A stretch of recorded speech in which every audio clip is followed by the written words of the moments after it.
Hi hello नमस्ते. आज आपण बनवणार आहोत एक मस्त असं टेस्टी यम्मी चीज स्प्रेड. इथे आपण मेयोनेजचा बिलकुल वापर करणार नाही. इतकं टेस्टी आणि क्रीमी बनतं ना की मुलांना खूपच आवडतं. सँडविचेससाठी स्प्रेड म्हणून आपण ह्याचा वापर करू शकतो.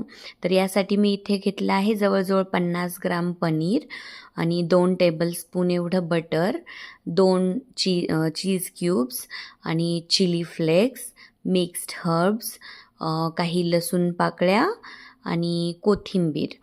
हे सगळं मिक्सर जारमध्ये टाकून बारीक करून घेतलं आणि त्यानंतर मी इथे 2 टेबलस्पून एवढं दही ॲड करून पुन्हा एकदा मिक्सर जारमधून काढून घेणार आहे आणि हे आपलं रेडी आहे चीज स्प्रेड. एकदम टेस्टी आणि यम्मी बनतं. सर्वांना खूपच आवडेल आणि ही रेसिपी सगळ्यांनी नक्की ट्राय करा. माझ्या चॅनलला लाईक, शेअर आणि सबस्क्राईब करायला विसरू नका. Thank you so much. Bye bye.